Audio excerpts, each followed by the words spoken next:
Shame on me. Every day around 8 a.m., I climb up from the subway and pass a blind guy, who is there to beg for change. But one day, as I paused to watch him wave his cup around, I wound up spotting something I perceived as rather strange. A brisk November breeze unveiled beneath the well-worn blanket, draped around his back and snugly tucked beneath his legs, what I clearly saw to be a brand new pair of shoes. Not what I'd expect to see on one who sits and begs.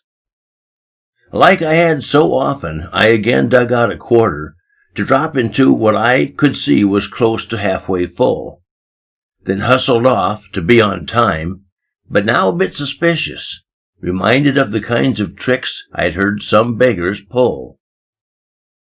Getting off at 5 that day, I chose to use the bus, and as we passed the subway stair, I'd say around 5:15, the begging guy had not yet left, and as the bus sat waiting, I watched in disbelief until the traffic light turned green. Clearly unconcerned about if passers-by would notice, he drew the blanket tight across his lap and dumped the can, then separated off the bills and spread the coins to sort them. And I would softly mumble, "What a devious little man." Seeing him compute his earnings made me understand the dark black glasses weren't required. The little fraud could see. And I began to wonder how a man could stoop this low, and what the easiest way to foil his evil ruse would be. Stunned by what I'd felt he'd done, "Tomorrow," I proclaimed, "I'll confront him, tell him what I saw, and call his bluff." Intending to expose him seemed the proper thing to do, because simply not affording him my help was not enough.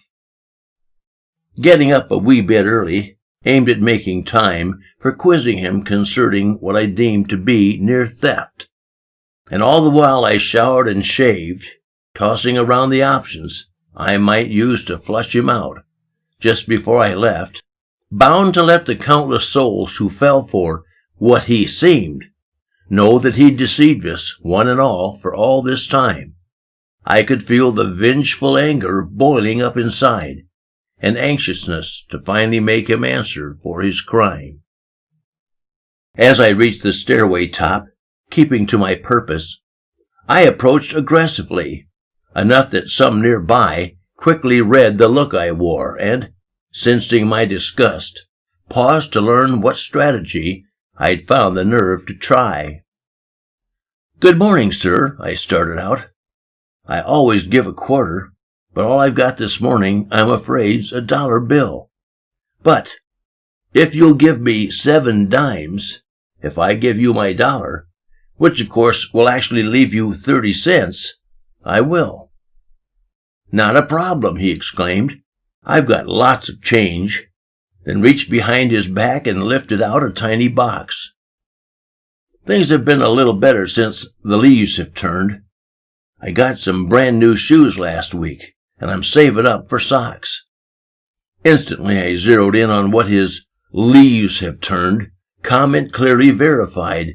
This con man wasn't blind. "So how'd you know the leaves have turned?" I tried exposing him. "And which of all your coins are dimes, if you don't mind?" "Well, picking out the dimes is easy, once you've had to learn to," he replied. "But when it comes to bills, of course, there ain't no way to tell. And knowing that the leaves have turned's a piece of cake, my friend, 'cause I can hear the crackling leaves, and actually taste the smell." Still a little skeptical, I bent to try a tactic sure to make him show his hand if what I thought was true.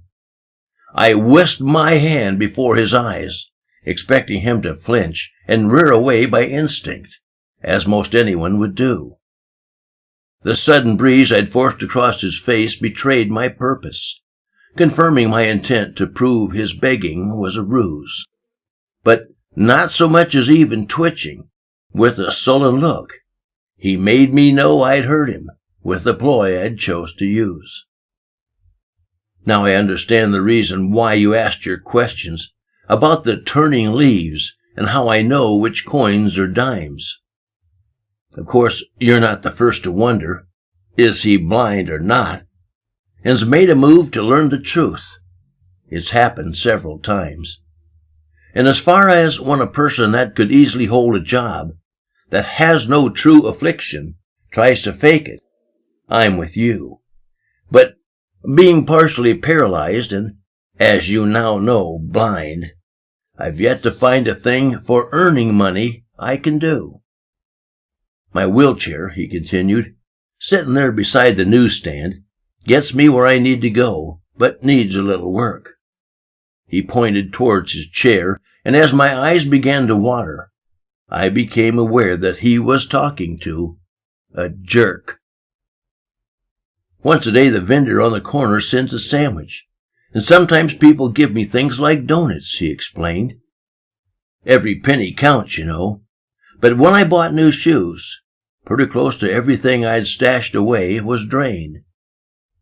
The socks will probably have to wait till later on this fall, because by the time I pay the rent, what's left don't go too far. And now that winter's closing in, there'll be far fewer days that ain't too cold for doing what I do than them that are. But I can guarantee you, sir, as grateful as I am for all the contributions folks like you have given me, I'd give every penny back just to stand and walk, and wake tomorrow morning to discover I could see.